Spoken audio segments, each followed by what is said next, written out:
বাসী হইল। তাহলে গৌরীতাই দুই ভাই যদি দুই পথে যায়, আমরা কলির জীবে কোন পথে যাব? এটি আমাদের বিচার্য বিষয়। ওরা দুই ভাই তো দুই পথে, নিমাই সন্ন্যাসী হলো আর নিতাই সংসারবাসী হলো। আপনি একটু নীরবতা পালন করবেন, ভক্ত যদি ভালো হয় আলোচনা করতে ভালো লাগে। আমি গুরুতত্ত্বের একদম মূল থেকে আমি ধরে তুলব, আপনারা শুধু আমাকে দয়া করে একটু নীরবতা দেবেন। বহুদিন পরে আসছি তো, মনে বড় আশা একটু কীর্তনের ভিতরে ঢুকবো, মুখস্থ কীর্তন আর করবো না। আমি গান গাইয়ে গেলাম, যদি বলেন খুব সুন্দর নৃত্য করেছে, কণ্ঠটা ভালোই ছিল, একটু ভাঙ্গা ভাঙ্গা, প্রসাদ ভালোই হয়েছে, এগুলো গল্প করার জন্য কীর্তনে আসা না।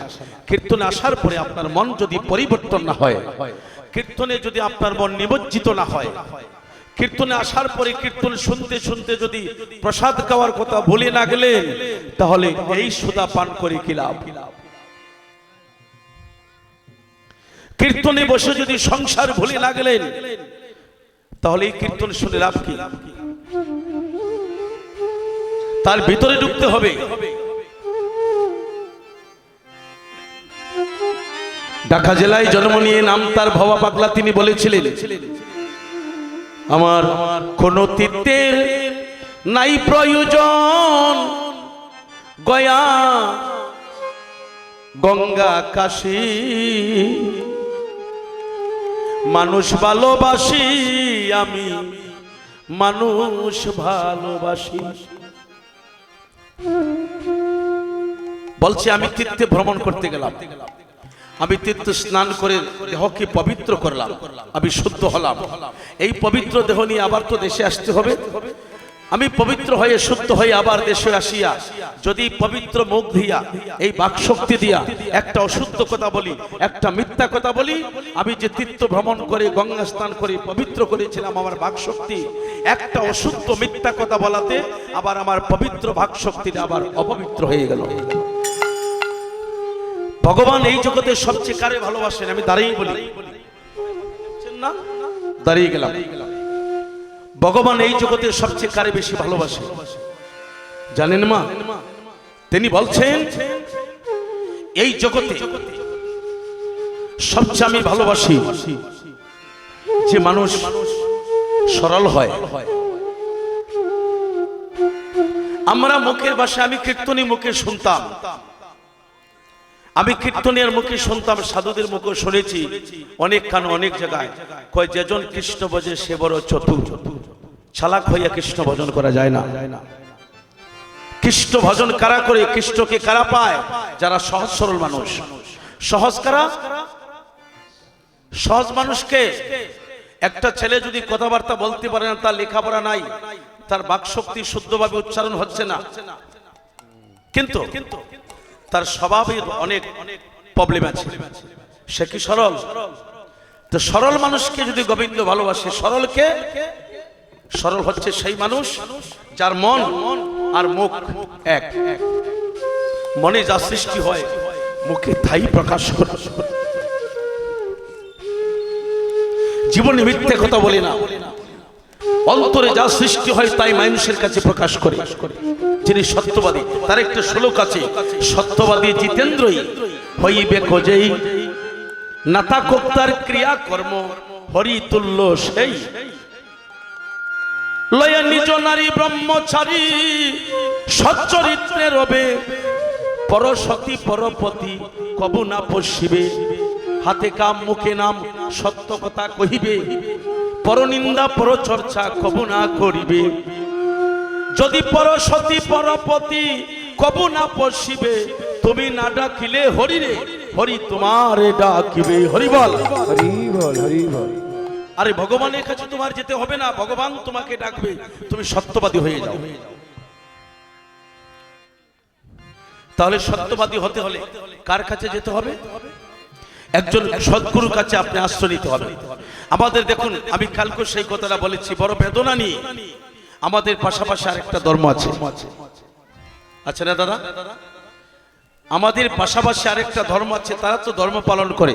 আমি কালকে কথাটা বলেছি, তারা আজকের দিনের মধ্যে যদি কোনো অঘটন ঘটায়, কাকার গড়ে বাই হোক, আমাদের ভাষায় বলতেছি, আর জেঠার গড়ে বাই হোক, আর বিষাক্ত বায়ু হোক আর যেই হোক, আজকে যদি একটা মারাত্মক ধরনের ঘটনা তারা ঘটিয়ে দেয়, দুই গোষ্ঠী মিলে কালকে এমন সময় আসার আগে সেটা শেষ করে দিবে। দেখবেন কি একতলায় বসে তারা খানা খাচ্ছে, কিন্তু আমরা ধ্বংস হচ্ছি কেন? বলছে মালা টুপি বহির চিহ্ন হিংসার পথ অতি জঘন্য, আগে বর্জন করো। আমরা একমাত্র ধ্বংস হচ্ছি আমাদের হিংসার কারণে।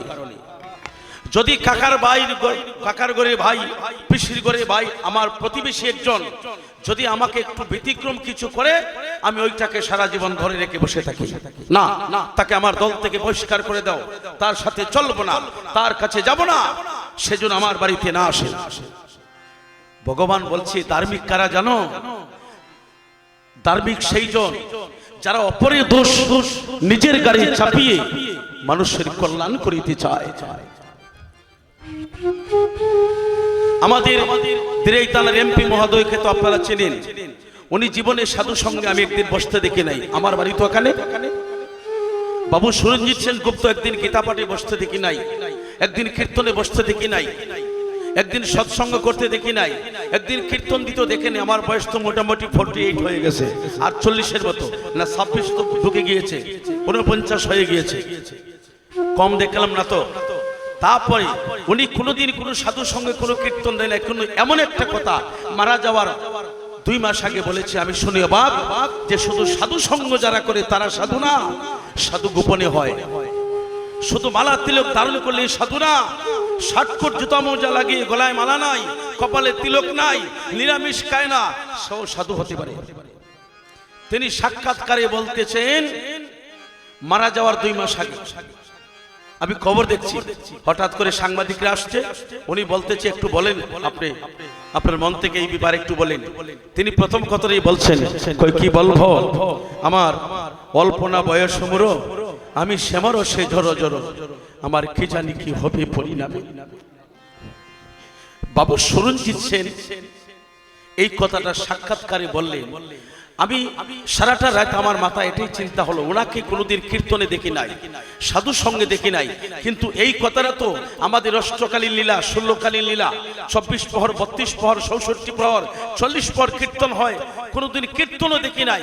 কিন্তু যত প্রহর হয় তার মধ্যে যত লীলা আছে তার মধ্যে সর্বলীলার সার হলো অভিসার।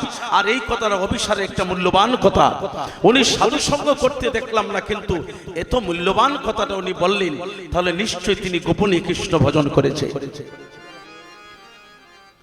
যারা মানুষের কল্যাণের জন্য নিজের জীবনকে বিসর্জন দেয় তারাই হচ্ছে প্রকৃত ধার্মিক।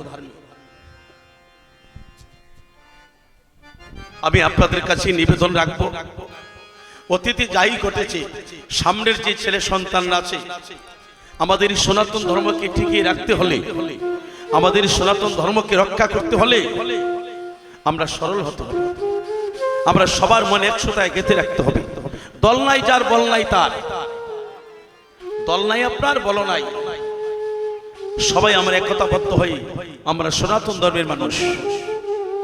নদীর বিভিন্ন নালা ডালা আছে, কিন্তু জল তো সব সাগরেই যায়।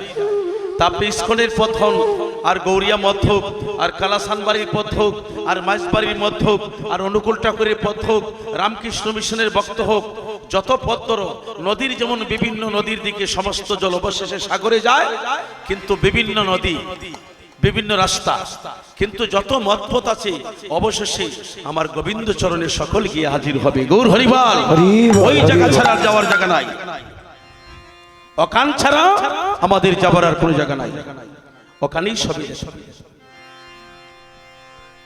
এই জন্য বলছে, আপনি একজন গুরুর কাছে গিয়ে আপনি চেতন গুরুর সঙ্গ ধরে